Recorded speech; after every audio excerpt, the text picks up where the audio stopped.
10वी पास विद्यार्थ्यांना free tablet योजना राबवल्या जात आहे। तर यासाठी पात्रता आणि कोणकोणती कागदपत्र लागतील याची माहिती आपण या व्हिडिओमध्ये पाहणार आहेत। तर मित्रांनो नमस्कार। राज्यातील इतर मागासवर्गीय, भटके जाती, विमुक्त जमाती तसेच विशेष मागासवर्गीय विद्यार्थ्यांकडून MST CET JEE NEET 2025 आणि 27 करता पूर्व प्रशिक्षण या योजनेअंतर्गत अर्ज मागवण्यात येत आहे।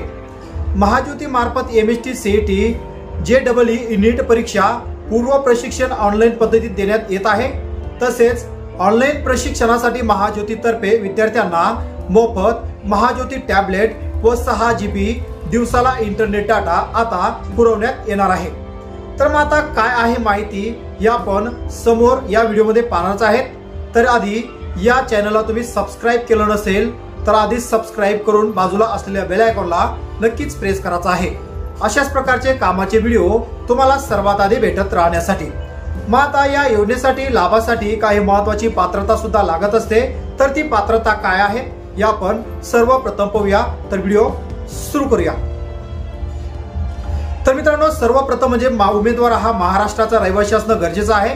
उमेदवार हा इतर मागासवर्गीय किंवा विमुक्त जाती, भटक्या जमाती किंवा विशेष मागास प्रवर्ग यापैकी असणं गरजेचं आहे। उमेदवार हा नॉन क्रिमिलियर उत्पन्न गटातील असावा किंवा मुलगी जर त्यांचा असेल तर त्यांच्या वडिलाच्या आईच्या नावानं नॉन क्रिमिलियर असणं गरजेचं आहे। जो विद्यार्थी सन 2025 मध्ये 10वी ची परीक्षा पास झाला आहे ते विद्यार्थी अर्ज करण्यास पात्र आहेत।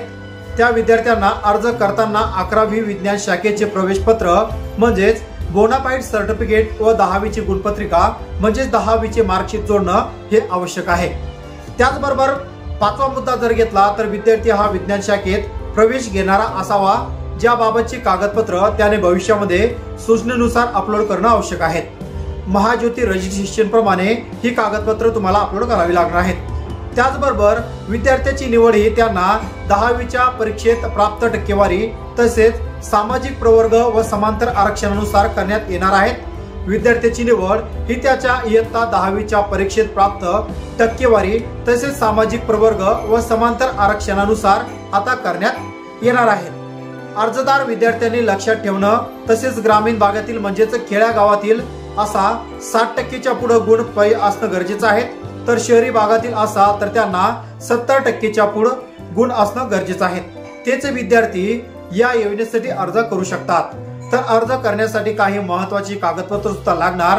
तर ती कागदपत्र कोणती लागणार हे सुद्धा या व्हिडिओमध्ये आपण पाहूया। सर्वप्रथम म्हणजे 10वी ची गुणपत्रिका, 11वी सायन्स घेतल्याचे प्रवेशपत्र म्हणजेच बोनाफाईड सर्टिफिकेट असणं गरजेचं आहे। त्यानंतर तिसरा म्हणजे आधार कार्ड, पुढील मागील बाजूसहित आधार कार्ड असणं विद्यार्थ्याकडे अनिवार्य ठेवण्यात आलं आहे। रहिवासी दाखला आणि डोमिसाईल प्रमाणपत्र म्हणजेच तुम्ही महाराष्ट्रातील रहिवासी आहात त्यासाठी तुम्ही रहिवासी दाखला किंवा वैवादिवास प्रमाणपत्र म्हणजे डोमिसाईल प्रमाणपत्र हे तुम्ही त्या ठिकाणी जोडायचं आहे। जातीचं प्रमाणपत्र, तुमचं कास्ट सर्टिफिकेट असणं सुद्धा गरजेचं आहे आणि वैध नॉन क्रिमिलियर सर्टिफिकेट आणि तुम्ही जर अपंग असाल तर तुमच्याकडे अपंग प्रमाणपत्र असणं सुद्धा गरजेचं आहे। त्याचबरोबर तुम्ही जर अनाथ असाल तर अनाथाचा दाखला सुद्धा असणं गरजेचं आहे। अशा प्रकारे ही सर्व कागदपत्र तुमच्याकडे असेल, अशा प्रकारे ही संपूर्ण पात्रता तुमच्याकडे असेल तर तुम्ही या योजनेसाठी अर्ज करू शकता। अर्ज करण्यासाठी मित्रांनो खाली मी डिस्क्रिप्शन बॉक्समध्ये लिंक दिली आहे, त्या लिंकवर क्लिक करून तुम्ही अर्ज घरबसल्या सुद्धा भरू शकता। तुम्हाला अर्ज करणं शक्य होत नसेल तर तुम्ही संपूर्ण कागदपत्र मला व्हॉट्सअपवर पाठवू शकता। व्हॉट्सअपचा नंबर मी खाली स्क्रीनवर दिला आहे। त्याचबरोबर डिस्क्रिप्शन बॉक्समध्ये सुद्धा माझा व्हॉट्सअप नंबर दिला आहे। ही सर्व कागदपत्र तुम्ही व्हॉट्सअपवर पाठवून तुमचा अर्ज घरपोच सुद्धा भरू शकता। आशा करतो व्हिडिओ तुम्हाला आवडला असेल। व्हिडिओ कसा वाटला नक्कीच कमेंट बॉक्समध्ये कमेंट करून कळवायचं आहे। अशाच प्रकारचे कामाचे आणि महत्त्वाचे व्हिडिओ भेटत राहण्यासाठी चॅनलला अद्यापही सबस्क्राइब केलं नसेल चॅनलला सबस्क्राइब करून बाजूला असलेल्या बेल आयकॉनला नक्कीच प्रेस करायचं आहे। वाट पहा पुन्हा एका योजनेची नवीन व्हिडिओची।